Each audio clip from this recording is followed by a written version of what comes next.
আমরা জাস্ট হাঁটতে শুরু করেছি, কিছুক্ষণে হেঁটে আসলাম। আর এই যে সবাই এখানে দাঁড়ানো লাইন দিয়ে হাঁটা শুরু করেছে। এবার সামনে, সবার সামনে হচ্ছে রাজদীপ, কারণ ও হচ্ছে সবার পথপ্রদর্শক, আর আমরা হচ্ছি জুনিয়র টিম একদম পেছনে। আর সায়ন ভাই ও হচ্ছে মিডলে যাওয়া আসা করছে। তার কারণ হচ্ছে না হলে ঠিকঠাক সিকোয়েন্সে সবাইকে নিয়ে যাওয়া যাবে না। তার মধ্যে একটা অঘটন অলরেডি ঘটে গেছে, সেটা হচ্ছে তার মধ্যে একটা অঘটন ঘটে গেছে। মামি হঠাৎ করে ডিগবাজি খেয়ে গেছে, একদম তারাম করে ডিগবাজি খেয়ে গেছে, যদিও লাগেনি, সেফলি ছিল, কিন্তু পড়ে গেছে। আর এখানকার সিচুয়েশন এত খারাপ, লোকজন এমনি তো জ্যাম হয়েই রয়েছে, আর লোকজন যারা ওই র্যাপিডোওয়ালারা আছে ওরা ফুটপাথের মধ্যে দিয়েও গাড়ি চালিয়ে যাচ্ছে। মানে এমন বাজেভাবে গাড়ি চালাচ্ছে যে ওদেরকেই আগে যেতে দিতে হবে, কোনো রকম অপশন নেই। মানে কিছুও হয় না এখানে, কিছুও হচ্ছে, সত্যি কথা, মানে কিছুও হচ্ছে। এই দেখো ফুটপাথের মধ্যে দিয়ে গাড়ি যাচ্ছে, কিছু বলার নেই, যেহেতু লোকাল লোকজন, জানোই বললে কি হচ্ছে, মারামারি খুনোখুনি, কিছু অপশন নেই আমাদের কাছে।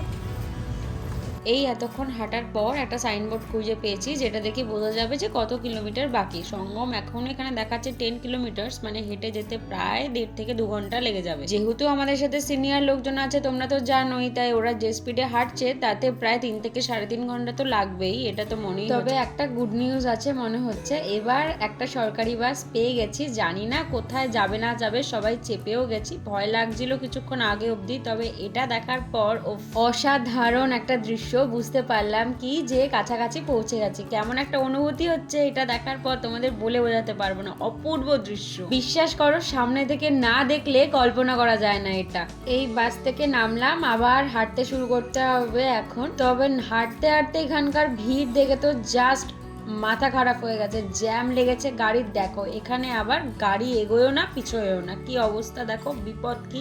এখনই এই অবস্থা, তাহলে আগে যে কি অবস্থা ছিল সেটাই এখন চিন্তা করছি সামনে থেকে দেখে। এমন ভাবে গাড়ির মধ্যে ঘন্টার পর ঘন্টা বসে থাকা, এই যে কি অসহ্যজনক ব্যাপার, সেটা আর বলে বোঝানো যাবে না। এই আমরা পৌঁছলাম প্রয়াগরাজ সঙ্গমের প্রথম গেটে। এবার এখান থেকে হাঁটা শুরু করব সঙ্গমের উদ্দেশ্যে। দেখে এই শান্তিটা লাগছে যে অ্যাটলিস্ট শীর্ষ সিঁড়িতে ওঠার সব থেকে যে সিঁড়িটা চোখের সামনে দেখতে পাচ্ছি। কিভাবে যে এখান অবধি পৌঁছে গেলাম সেটাই ভাবছি, ভগবানই বোধহয় হাত ধরে একটার পর একটা ধাপ এগিয়ে নিয়ে যাচ্ছে। কত মানুষের যে ভিড়, কত মানুষের ইচ্ছা কুম্ভ দর্শনে, সেটা নিজের চোখে না দেখলে সত্যি বিশ্বাস করা যায় না। আমরা এতদিন ফোনে টিভিতে দেখতাম এসব, আজ আমরাও এই ভিড়ের সাক্ষী। রাতটা যে রাত সেটা আর মনে হচ্ছে না এইসব দেখে। এই দেখো অনেকক্ষণ পর এই ফ্রেমটাকে তৈরি করতে পেরেছি। একই ফ্রেমে দুই ভাইকে নিয়ে আমি বড় দিদি, আমাকে দেখে মনে হচ্ছে আমি বড় দিদি। সবার শেষে সবাইকে মেনটেন করে নিয়ে যাওয়ার দায়িত্ব পড়েছে আমাদের। কেমন লাগছে আমাদের তিনজনকে একটু জানিও তো তোমরা। সবার একসাথে এমন একটা ড্রেস পরার কিন্তু একটা কারণ আছে।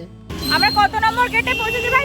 3 নম্বর গেট, 2 নম্বর আর 3 নম্বর। বাবা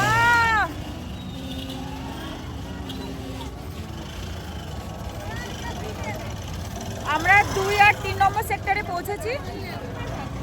2 নম্বর আর 3 নম্বর সেক্টরে আমরা জাস্ট পৌঁছালাম। সেখান থেকে আমরা মেইন সঙ্গমে যাওয়ার জন্য আমাদের প্রায় আরও কত কিলোমিটার বললো? 10 কিলোমিটার, আরও 10 কিলোমিটার পর্যন্ত আরও হেঁটে যেতে হবে। আমরা কিছুই আসেনি, মাঝখানে একটা বাস পেয়েছি। বাসটা এত বাজেভাবে, মানে আমাদেরই ভুল, বাসটা আমাদের ওঠা উচিতই হয়নি। বাসটা না উঠলে আমরা অন্যভাবে আরটু হেঁটে আসলে আমরা আরটু অন্যভাবে হেঁটে চলে আসতে পারতাম একটু তাড়াতাড়ি। কিন্তু ওই যে কিছু কিছু মানুষ, মানে অনেক মাথা একসাথে থাকলে কিছু অভিজ্ঞ মাথারা ওই এক এক রকমের বলে, সেই জন্য শুনতে হলো, কিছু করার নেই। মানে শুনে যাই হোক ঢুকলাম, আমরা আমাদের মতন করে উঠলাম। উঠে আলটিমেটলি আমাদের প্রবলেমই হলো, এখন জাস্ট গেটে পৌঁছানোর জন্য চাচ্ছি। কি হলো, কি প্রবলেম? এখন পুলিশকে জিজ্ঞেস করা চলছে যে কোথায় আমরা যাব। আর আমাকে দেখে মেনলি সবাই বুঝতে পারবে যে আমি স্নান করতেই যাচ্ছি বা কিছু করতে যাচ্ছি, গামছা টামছা নিয়ে একদম। কারণ আমি, এটা আমার মনে হয়, আমি মহাদেবকে দর্শনে বেরিয়েছি, সো সেখানে স্নান করতে যাওয়া তার উদ্দেশ্যে। তো গামছাটা নিয়ে একবারে যাওয়াটাই বেটার, তো সেটাই করলাম। যাই হোক আমরা বেরোই এখন। এখানে ঠান্ডা আছে মোটামুটি, বাট হেঁটে গেলে সেই ঠান্ডাটা লাগবে বলে আমার মনে হচ্ছে না। তো এই দড়ি ধরে সবাই যাচ্ছে, আগে আগে এগোনোর চেষ্টা। দেখা যাক 3-4 সেক্টরে কি উঠবে? আমাদের তো গেট নাম্বার 9-এ যেতে হবে, তো তার জন্য আমাদের 2 নম্বর আর 3 নম্বর সেক্টরটায় যাওয়ার দরকার ছিল। হ্যাঁ হ্যাঁ, মানে আমাদের উচিত ছিল ওইভাবে হেঁটে ওই দিক দিয়ে নেমে যাওয়া, তাহলে আমাদের সাইড দিয়ে আমরা ওইখানে উঠতামই না, আমরা সাইড দিয়ে ঘুরে যেতাম, তাহলে ইজি হতো। চলো যাই হোক এগোই, আর কি করা যাবে, কিছু করার নেই। হ্যাঁ আমি সঙ্গে আছি, কোনো প্রবলেম নেই, আমি সঙ্গেই আছি। এবার তোমাদের দেখাই আমরা কেমন ভাবে যাচ্ছি। আমরা একটা দড়ি নিয়ে নিয়েছিলাম যেন সবাই একসাথে চলতে পারি, সেই মতোই এটাই আমরা সবাইকে বলেই দিয়েছিলাম, যাই হয়ে যাক না কেন কেউ দড়ি ছাড়বে না, তবে মাঝে কারো ঢোকারও ভয় নেই আর দলচ্যুত হওয়ার ভয়টাও কম। বুদ্ধিটা কেমন লাগলো বলো? আর আমাদের দেখতে এরকম লাইন বাই লাইন যেতে কেমন লাগছে সেটাও বলো। মনে হচ্ছে না পুরো রেলগাড়ি যাচ্ছে? এবার বলি জুনিয়র টিমের এই একই ড্রেস পরার কারণ কি? এক তো আমাদের সবার ইচ্ছা ছিল, তারপরে আবার আমাদের এটা একটা ট্রেডমার্ক বলতে পারো। কেউ মোটামুটি আগে পিছিয়ে হলে আমাদের জামার কালার দেখে একটু খুঁজে নিতে পারবে। তোমাদের সাথে কথা বলতে বলতে আমরা দ্বিতীয় ধাপে পৌঁছে গেছি, কিন্তু বিশ্বাস করো এতটুকু ক্লান্তি নেই কারোর মধ্যে, মনে হয় কেউ আলাদা করে শক্তি প্রদান করছে। হেঁটেই চলেছি, কোনো ব্যথা কোনো কষ্ট যেন ধারে কাছে আসতেই পারছে না। ঐশ্বরিক শক্তি বোধহয় এমনই হয় যা নিজে থেকে প্রত্যক্ষ অনুভব না করলে বোঝা যায় না যে তার মর্ম কতটা প্রখর। যখন বাড়িতে বসে নিউজে কত কিছু দেখছিলাম তখন তো ভয় পাচ্ছিলাম সবাই, তবে আজ এখানে হাঁটতে হাঁটতে কখন যে দ্বিতীয় ধাপটিও অতিক্রম করতে বসেছি সেটা বুঝতেও পারছি না। বিশ্বাস করো কি যে একটা আলাদা শান্তি লাগছে না, কি বলবো তোমার। এই যে দ্বারটি দেখছো, এই দ্বারটির নাম হচ্ছে কচ্ছপ দ্বার। কত কত কত মানুষের যে ভিড়, সবার একটাই উদ্দেশ্য যে সঙ্গমে স্নান। এত রাতে প্রায় লক্ষ লক্ষ লোকের আগমন শুধু এই স্থানটিকে একটু ছুঁয়ে দেখার জন্য। তবে আমাদের এমন ব্যাপার কিন্তু ছিল না যে সঙ্গমেই স্নান করতে হবে, তাই আমাদের উদ্দেশ্য ছিল কুম্ভ দর্শন করা আর কোনো ঘাটে স্নান করলেই হবে। তবে ওই যে কথায় আছে না, ভক্তের ইচ্ছা ভগবানই পূরণ করে, তাই কিভাবে যে এখানে পৌঁছে গেলাম সেটা জানিও না, মহাদেব নিজেই হয়তো পথ দেখিয়ে নিয়ে এসেছে। এই যে তোমাদের সাথে কথা বলতে বলতে আমরা শীর্ষ সিঁড়ির তৃতীয় ধাপে এসে পৌঁছলাম নন্দীদ্বারে। ভগবানের ইচ্ছা না থাকলে এত কিছু কি সম্ভব আমাদের জন্য কোনোভাবেই? তবে একটা আনন্দের কথা ভেবে ভালো লাগছে যে এই কুম্ভ তো এই জীবনে চাইলেও আর দর্শন করতে পারবো না, তাই এই পুণ্যস্থানের অনেকটা স্মৃতি এইখানে আবদ্ধ করে রাখতে পারলাম, যা বারবার উল্টে পাল্টে দেখে চোখে সার্থক করতে পারবো। ইউটিউব জার্নিতে আমি কতটা এগোতে পারবো জানি না, তবে এই প্ল্যাটফর্মে অনেক স্মৃতি গচ্ছিত আছে যা চাইলেও আমি আর কখনো ফিরে পাওয়া সম্ভব না। তবে তোমাদের সাথে গল্প করতে করতে কিন্তু আমরা শীর্ষস্থানের একদম শেষ ধাপেও পৌঁছে গেছি। ওই যে দেখা যায় সঙ্গম দ্বার, অবশেষে আমাদের সার্থক আমাদের জার্নি। অনেকটা অপেক্ষার অবসান বলতে পারো। কি যে শান্তি লাগছে দেখে, এখন মনে হচ্ছে যে কখন যে কাছে গিয়ে পৌঁছাবো আর ধৈর্য রাখতে পারছি না। প্রত্যেকটা লোকের একটাই উদ্দেশ্য, ফটো তুলে স্মৃতি হিসাবে রেখে দেওয়া সবটাকে। জানো তো মামা সঙ্গম থেকে জল নিয়ে গেছিল আমাদের জন্য। আমি মাকে বলেছিলাম কুম্ভে যাওয়ার সৌভাগ্য তো সবার হয় না, যদি যেতে পারি কুম্ভে আর সঙ্গমে স্নান করতে না পারি তবেই বাড়ি এসে এই জল মাথায় ঠাকাবো, তার আগে নয়। মহাদেব বোধহয় শুনতে পেয়েছিলেন সেদিন কথাটা। স্নান টান করা হয়ে গেল, এখন বাজে 2:05।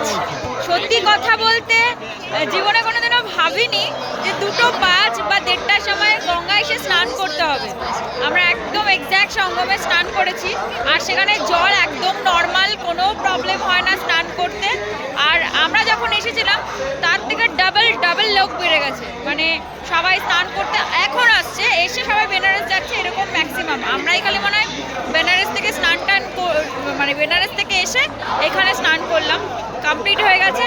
অনেকগুলো আবারও ডুব দিয়ে স্নান টান করে কোনো সমস্যা হয়নি আমাদের স্নান টান করতে, একদম পারফেক্টলি স্নান করেছি। আর মানে সত্যি কথা বলতে এইটা জলে নেমে ভাবছিলাম যে কি করে স্নান করবো এই ঠান্ডার মধ্যে, কিন্তু বিশ্বাস করো জলে নামার পর আর এইসব কিছু মাথাতেই আসলো না।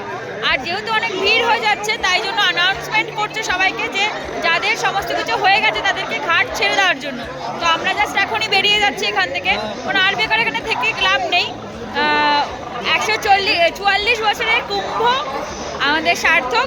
হয়তো অনেক পাপ করেছি, কিছুটা হয়তো ভগবান যদি চান তাহলে এই গঙ্গায় ছেড়ে দিয়ে গেলাম, কিছুটা পাপ খণ্ডন করে গেলাম। মানে বলতে পারো মানে জেনে কি ভুল করেছি জানি না, না জেনে হয়তো অনেক পাপ করেছি, সেই পাপের কিছুটা হয়তো খণ্ডন করে গেলাম এখানে এসে। আর জীবনে কোনোদিনও সেরকম কিছু করতে পারবো না কিনা, তা মানে ধরো পূর্ণ কুম্ভ হলো বা কিছু, সেটা পাবো কিনা কোনোদিনও, বা আসতে পারবো কিনা সেটা তো জানি না। আর মহাকুম্ভ তো পাবোই না, সেটা ছেড়েই দাও, কারণ আবার কবে পাবো। হয়তো জীবন কিছুটা হলেও ধন্য যে আমার সময়কালের, আমার যাত্রাপথে, মানে আমার জীবন দশাকালে এই মহাকুম্ভটা উপভোগ করতে পারলাম, তার জন্য জীবনটা কিছুটা হলেও ধন্য। অনেক পাপ করেছি, অনেক অনেক অনেক, অজান্তে জানতে জানি না, সব কিছুর কিছুটা হয়তো মানে যতটা ঘোরা পূর্ণ হয়েছিল তার কিছুটা হয়তো শেষ করে এখানে যেতে পারলাম। আর যদি গঙ্গা মনে করে তাহলে পুরোটাই খণ্ডন করে দেবেন হয়তো। যাই হোক, বেরোই এখন। আর এখানে দাঁড়ানো যাবে না, এক্সট্রিম ভিড় হয়ে গেছে, মানে যা ভিড় দেখে এসেছিলাম, এখানে ঢুকেছিলাম তার ডাবল ভিড় হয়ে গেছে, তাই এখানে আর বেশিক্ষণ দাঁড়ানো যাবে না। আমরা এখান থেকে ডিরেক্টলি এখন অযোধ্যায় যাব। তো তোমাদের একবার চারিদিকটা ঘুরিয়ে দেখিয়ে দিই, চলো। হর হর গঙ্গে, হর হর মহাদেব। আজকের বা এই জীবনের মতন কুম্ভ স্নান কমপ্লিট।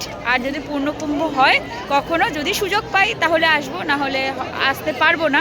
যদি সুযোগ হয়, সম্ভব হয়, সবসময় তো সম্ভব হয় না। অনেকে বলে কুম্ভে স্নান পসিবল না। এখানে আসার পর মনে হচ্ছিল না, সবার কাছ থেকে শুনেছিলাম গঙ্গার জল নোংরা, স্নান করা যাবে না, এই করা যাবে না, কিন্তু বিশ্বাস করে কিচ্ছু প্রবলেম হয়নি, কিচ্ছু না, একদম নর্মাল জল, নর্মাল সব কিছু।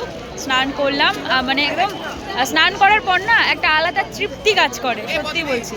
এটা মানুষের কাছ থেকে শুনেছি, কিন্তু না, আর করতে হবে, মানুষের কাছ থেকে শুনেছিলাম এতদিন, কিন্তু মানে স্নান করার পর বুঝতে পারলাম সত্যি একটা আলাদা ফিল কাজ করে। আর জলটা একদম নর্মাল, কোনো ঠান্ডা কোনো কিছু লাগে না। তো চলো বেরোই, আর চারিদিকে সিনারিওটা একটু দেখাই তোমাদের। দেখো আমরা যখন এসছিলাম তখন কেমন ভিড় ছিল, আর এখন ডাবল লোক হয়ে গেছে চারিদিকে, ভিড়ে ছড়াছড়ি, একদম কিছু করার নেই। এই পুলিশ হুইসেল দিচ্ছে বেরিয়ে যাওয়ার জন্য, মানে বিশ্বাস করো কত যে লোকজন, কাতারে কাতারে মানুষ আসছে। যেহেতু শিবরাত্রির সময় শেষ, কত লোককে আসার সময় দেখলাম যে মানে এখান থেকে স্নান করে জল নিয়ে বেনারস যাচ্ছে, বাবার মাথায় জল ঢালবে রেখে। আবার হয়তো যখন শিবরাত্রির সময় কিছু মানুষ এখান থেকে স্নান করে শিবের মাথায় জল ঢালবে। অনেকেই বলছে বেনারসে হয়তো সেই সময় 2 কোটি 3 কোটি লোক হবে, এরকম কিছু প্রশাসন থেকে বা সবাই আন্দাজ করছে। যাই হোক, আমাদের সমস্ত কিছু কমপ্লিট, এখন আমরা বেরোবো। চলো, কুম্ভকে নমস্কার করে, গঙ্গাকে নমস্কার করে বিদায় জানাই প্রয়াগকে। চলো, বাই বাই।